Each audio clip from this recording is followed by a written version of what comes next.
এই যে সাদা ফুলটি দেখতে পাচ্ছেন, এটি পিঁপড়ে গাছে উঠেছে, ফল হয়েছে, ফুলটি সাদা টকটকে দেখতে।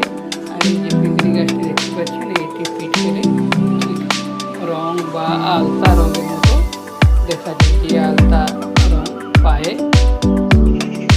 করা হয়। ওই আলতা এই গাছ থেকেই,